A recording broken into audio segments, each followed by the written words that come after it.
Allô tout le monde.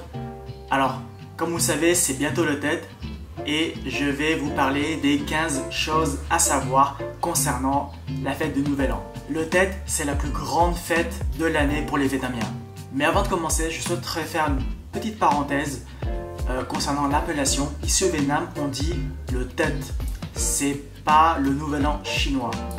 Donc voilà, je ferme maintenant la parenthèse. Le Tet, c'est l'occasion pour les familles de se rassembler, se réunir et d'élargir les relations sociales. Mais c'est aussi l'occasion d'être reconnaissant envers les grands-parents, les parents, les ancêtres et les proches décédés. Le 23e jour du dernier mois du calendrier lunaire, donc ce qui correspondrait au 2 février 2024 pour le Tet 2024, les familles vont organiser une cérémonie pour renvoyer Om et Om Tao au ciel afin de rapporter toutes les actions du propriétaire à l'empereur de Jade. Et ce jour-là, tout le monde devra nettoyer la cuisine, préparer le riz et acheter des poissons rouges en offrande.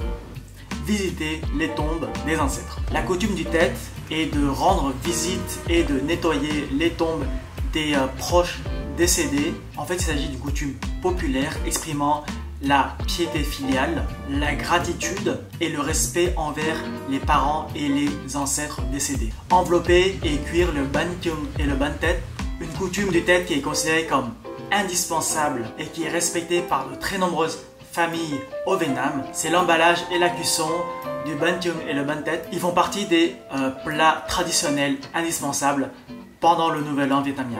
Chaque fête du Tet, c'est éviter les conflits, les choses anciennes, les frictions, enfin les disputes, etc.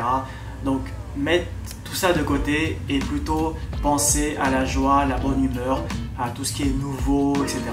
Célébrer le réveillon du Nouvel An. C'est l'une des coutumes les plus importantes du Tet et elle est considérée comme déterminante pour toute la chance de la nouvelle année.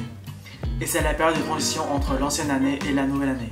Et le soir du Nouvel An, il existe de nombreuses activités diverses, comme les feux d'artifice, les offrandes, des vœux pour le Nouvel An et aussi l'argent porte-bonheur. Le plateau de 5 fruits sur l'autel ancestral est une pratique vraiment importante et indispensable du Tet.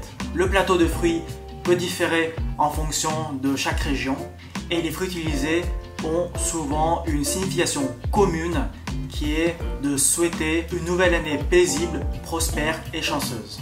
Les fleurs pendant le Tet. Si vous êtes au Vietnam avant le Tet, vous verrez il y a énormément de fleurs dans les rues et les gens vont souvent au marché pour acheter des plantes colorées. Et ces plantes sont vraiment indispensables pendant le Tet. C'est pour décorer, rendre la maison plus vivante, mais elles symbolisent également la chance, la prospérité et le bonheur. Et en fonction des coutumes du Tet dans différentes régions, il y aura différents types d'arbres pour célébrer le Tet.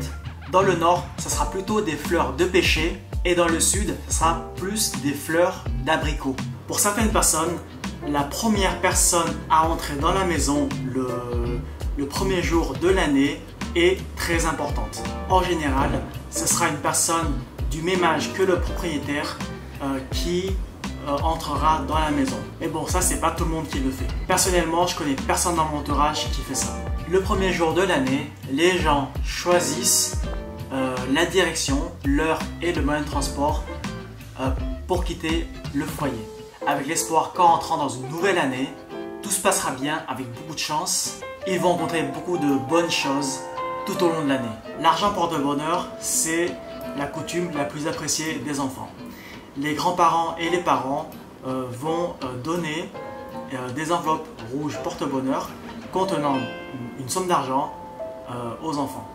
Au début de l'année, beaucoup de Vietnamiens se rendent aux pagodes pour montrer leur respect au Bouddha et ils vont prier pour une nouvelle année avec beaucoup de chance, de fortune et de paix pour leur famille.